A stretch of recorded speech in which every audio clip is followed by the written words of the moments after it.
दौड़ मची थी। एक तरफ कबूतर बाबू चश्मा नाक पर टिकाए न्यूज़पेपर पढ़ रहे थे, दूसरी तरफ मैना आंटी अपने 3 बच्चों के साथ सफर के आम गिन रही थी।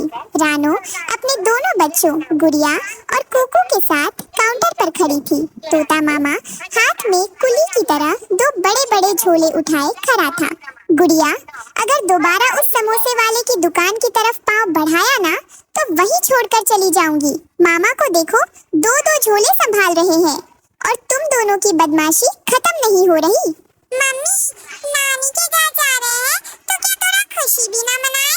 देखो ना, तोता मामा कितने अच्छे हैं। उन्होंने हमें पहले ही 2 पेपरमिंट खिला दिए हैं। हाँ बहन, बच्चों को मत डांटो। पर हाँ गुड़िया कुकू, अगर नानी के घर पहुंचना है तो टिकट खरीदने दो। ये कबूतर बाबू काउंटर पर आधे घंटे से चाय पीने के बहाने गायब है। तभी टिकट काउंटर की खिड़की खुलती है। अंदर एक बुजुर्ग कबूतर बाबू अपने गोल चश्मे के ऊपर से देखते हैं। आ गई, अवध एक्सप्रेस आ गई। कहाँ जाना है? बाबूजी, चंदनपुर के लिए 2 पूरी टिकट और 2 हाफ। नानी का घर है वहाँ। बच्चे पहली बार ट्रेन में बैठ रहे हैं। कृपया खिड़की वाली सीट देना। ये लो बहन, सीट नंबर 24, 25, 26 और 27। खिड़की भी मिलेगी और ट्रेन का धुआं भी। चलो आगे बढ़ो, गाड़ी प्लेटफॉर्म नंबर 2 पर लग चुकी है। रानो और उसका परिवार जल्दी जल्दी ट्रेन में चढ़ता है। मम्मी देखो देखो, पेड़ पीछे भाग रहे हैं। हम आगे जा रहे हैं या पूरी दुनिया पीछे जा रही है? दुनिया वही है बेटा, ये सफर का जादू है। जब हम अपनी मंजिल की तरफ बढ़ते हैं तो पुराना सब पीछे छूट जाता है। तभी अगला स्टेशन आता है। ट्रेन रुकती है और डिब्बे के गलियारे में एक मुन्ना चिड़ा सिर पर हरा साफा बांधे और दोनों हाथों में ताजे हरे नारियलों का गुच्छा लटकाए झूमते हुए आता है। ठंडा ठंडा मीठा पानी, मलाईदार नारियल ले लो। गर्मी भागे दूर दूर, सेहत का खजाना ले लो। अरे पी लो मुन्ना भगत का मलाई वाला नारियल पानी। मम्मी देखो, नारियल वाले अंकल कितने मोटे हैं। वो नारियल में छेद कैसे करते होंगे? अरे मुन्ना भाई, जरा 2 मीठे नारियल तो देना, बच्चों का गला सूख रहा है। अरे रानो, सच में इस पैसेंजर ट्रेन का मजा ही अलग है। हर स्टेशन पर नया स्वाद। नारियल वाला आगे बढ़ता ही है कि दूसरे दरवाजे से एक फुर्तीला तीतर पीठ पर गोलगप्पों का मटका और हाथ में तीखे मीठे पानी की बाल्टी लिए गाता हुआ आता है। उसकी आवाज सुनते ही डिब्बे के सारे मुसाफिर मुड़कर देखने लगते हैं। तीतर भैया के चटपटे गोलगप्पे, खाओगे एक तो मारोगे 4 गप्पे। इमली की खटाई, जलजीरे का पानी, खा के बोलेगी बुढ़िया, याद आ गई जवानी। गोलगप्पे ले लो जी, तीखे चटपटे गोलगप्पे। नानी के घर पहुंचने से पहले ही मुझे तो गोलगप्पों का पानी पीना है। तोता मामा दिलाओ ना। अरे बिल्कुल तीतर भाई, जरा 4 प्लेट चटपटे गोलगप्पे लगाना, पानी थोड़ा तीखा रखना। सब लोग खाने पीने में मस्त थे। तभी ट्रेन के डिब्बे में एक शख्स का प्रवेश होता है। कालू कौवा, काली कोट, आंख पर थोड़ा सा कट का निशान, गले में मोटी चेन और हाथ में एक पतला सा रुमाल। वाह, क्या भीड़ है 90 के दशक की इस पैसेंजर में। आज तो कोई बड़ा हाथ मारना पड़ेगा। अरे ये तोता बाबू तो बहुत मस्त लग रहे हैं। इनकी जेब तो फूली हुई है। कालू कौवा तोता मामा के पास से गुजरता है और सफाई से उनकी जेब से बटुआ निकाल लेता है। लेकिन तभी डिब्बे में टीसी टिकट चेकर एक भारी कम बुलबुल बाबू आते हैं। टिकट, सभी यात्री अपनी टिकट निकाल कर हाथ में रखे। बिना टिकट वाले अगले स्टेशन पर उतार दिए जाएंगे। हाँ बाबूजी, अभी देता हूँ। अरे ये मेरा बटुआ। बहन, मेरा बटुआ गायब है। क्या? तोता भाई, उसमें तो हमारे पास बचे हुए सारे पैसे और नानी का दिया हुआ चांदी का हार था। कालू कौवा जो थोड़ा दूर खड़ा था, चुपके से खिड़की से कूदने की सोचता है, लेकिन गुड़िया की तीखी नजर उस पर पड़ती है। मम्मी, वो कौवा अंकल, उन्होंने अभी मामा की जेब में हाथ डाला था। उनके हाथ में मामा का लाल बटुआ है। अच्छा, तो तुम हो वो रामपुर का शैतान। कितनी बार जेल गए हो कालू? चलो बटुआ वापस करो और टिकट दिखाओ। अरे बाबूजी, मैं तो बस देख रहा था कि बटुआ असली लेदर का है या नकली। मैं तो ईमानदार चोर हूँ। आप लोग, ये तूफान एक्सप्रेस है, ये चंदनपुर नहीं जाती। ये तो सीधे जंगल के पार भैरवगढ़ जा रही है। क्या? कुछ देर बाद ट्रेन रुकती है। पीसी बुलबुल रानू और उनके परिवार को इज्जत से स्टेशन पर उतारते हैं।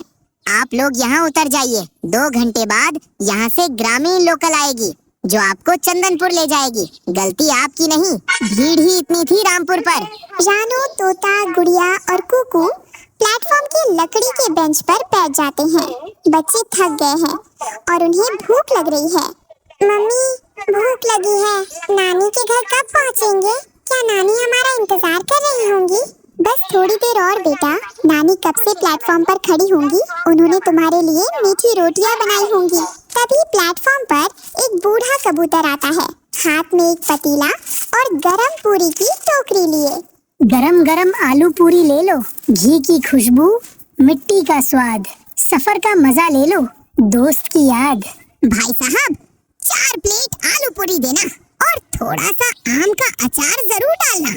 सभी लोग अखबार के टुकड़े पर गरम आलू पूरी और तीखी सब्जी खाते हैं।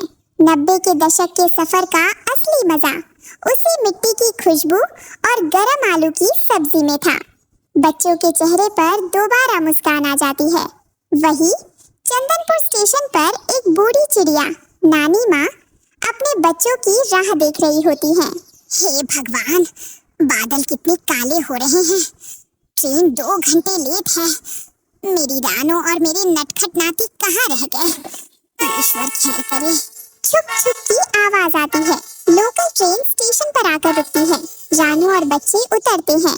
गुड़िया और कुकू दूर से नानी माँ को देखकर भागते हैं। मेरा गुड़िया, मेरा कुकू, तुम दोनों कितने बड़े हो गए हो। रानो बेटी, कितनी थक गई है तू? नानी माँ, हम गलत ट्रेन में बैठ गए थे, लेकिन देखो हम सही सलामत पहुँच गए। घर चलो बेटी, आसमान का मिजाज अच्छा नहीं है। आज रात बहुत बड़ा तूफान आने वाला है। नानी माँ के घर के अंदर एक छोटा सा मिट्टी का चूल्हा जल रहा है। घड़े में ठंडा पानी और कोने में पुरानी अलमारी रखी है। बारिश तेज हो चुकी है। खाओ बेटा, सफर की थकान मिटा लो। ये मिट्टी का घर जरूर है, पर इसकी दीवारें प्यार से बनी हैं। यहाँ ठंड नहीं लगती। वाह नानी माँ, शहर में तो गैस चूल्हे की रोटी मिलती है, पर इस बाजरे की रोटी और गुड़ का मजा ही अलग है। और देखिए ना, इस गीली मिट्टी की दीवार से कितनी सोंधी सोंधी खुशबू आ रही है। अरे कुकू, खुशबू तो आ ही रही है, पर जरा बाहर का नजारा भी देखो। रामपुर स्टेशन पर अगर वो गलत ट्रेन ना पकड़ते तो आज नानी के हाथ की ये गर्मा गर्म रोटी और गुड़ कहाँ नसीब होता। क्यों रानो बहन? अचानक दीवार पर बिजली की तीखी रोशनी पड़ती है। बाहर से एक डरावनी चीख आती है। बारिश के तूफान के बीच 2 बड़े साए आसमान से मिट्टी के घर की छत पर गिरते हैं। धम। मम्मी, बाहर हवा बहुत गंदी। ऐसा लग रहा है जैसे कोई खिड़की के बाहर से झांक रहा हो। कुछ नहीं है गुड़िया बेटा, ये तो बस जंगल का तूफान है। जब बारिश आती है तो हवा ऐसे ही सीटी बजाती है। डरो मत, मम्मी यही है। हे भगवान, ये सिर्फ कुदरत का तूफान नहीं लगता। हवा में एक अजीब सी बदबू है। कहीं वो खूंखार चीले आसपास तो नहीं? मेरी रानो और ये मासूम बच्चे आज ही यहाँ पहुँचे हैं। इनकी रक्षा करना। नानी माँ, छप्पर के ऊपर से घास सरकने की आवाज आ रही है। क्या ऊपर कोई चल रहा है? धुआं हटता है। सामने 2 बड़ी चालाक चीलें खड़ी हैं। भुल्ला चील जो एक आंख से काना है और उसकी बहन माही चील। कहाँ है वो पुराना नक्शा नानी चिड़िया? आज तूफान हमारे साथ आया है और हम खाली हाथ नहीं जाएंगे। तुम दोनों की ये हिम्मत एक बुजुर्ग और छोटे बच्चों के घर में रात के वक्त घुसाए, शर्म नहीं आती? अरे वाह रानो चिड़िया, शहर से आकर बड़ी बातें कर रही है। नानी, चुपचाप वो जंगल का चांदी का ताज हमारे हवाले कर दो, जो तुम्हारे पूर्वजों ने इस मिट्टी के घर के नीचे छिपा कर रखा है। वो ताज इस जंगल की शान है। तुम जैसे दरिंदों के हाथ में वो कभी नहीं जाएगा, चाहे मेरी जान ही क्यों न चली जाए। तो फिर पहले इन बच्चों का खेल खत्म करते हैं। जैसे ही बुल्ला चील आगे बढ़ता है, तोता मामा बीच में आकर अपने मजबूत चोंच से बुल्ला के पंजे पर वार करता है। मेरे रहते हुए मेरे नातियों को हाथ भी मत लगाना। तोता देख ये औकात। माही चील तोता पर हमला करती है और उसे जमीन पर गिरा देती है। रानो को समझ आता है कि सिर्फ ताकत से काम नहीं चलेगा, दिमाग से काम लेना होगा। गुड़िया, कुकू, नानी के चूल्हे के पास जो मिर्च का पाउडर है उसे उठाओ। जब मैं कहूँ माही की आंखों में फेंक देना। हाँ मम्मी, मैं करूँगा। भुल्ला, अगर ताज चाहिए तो पहले मुझसे लड़ना होगा। रानो आगे बढ़ती है। भुल्ला उस पर झपट्टा मारता है। रानो चालाकी से नीचे झुक जाती है और भुल्ला मिट्टी की कच्ची दीवार से टकरा जाता है और मलबे में दब जाता है। गुड़िया, अब मिर्ची डाल दो। गुड़िया पूरी ताकत से लाल मिर्च का पाउडर माही चील की आंखों पर फेंक देती है। मेरी आंखें जल रही है।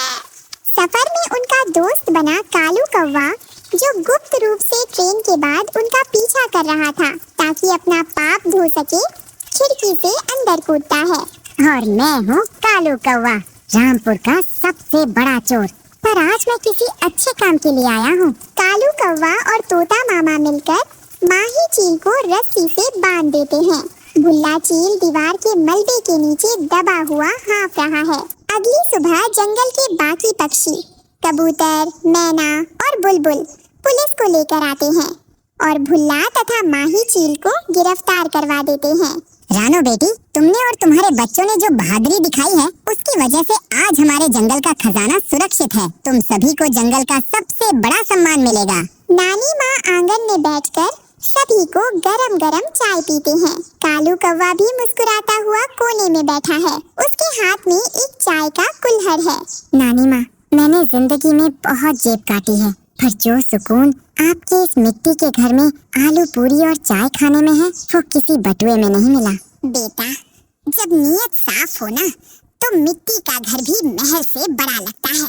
तुमने आज हमारी मदद की। तुम अब पुराने चोर नहीं, हमारे परिवार का हिस्सा हो। मम्मी, ट्रेन का सफर थोड़ा डरावना था। गलत ट्रेन भी मिली, जेब कतरा भी मिला, तूफान भी आया, लेकिन नानी का घर दुनिया की सबसे अच्छी जगह है।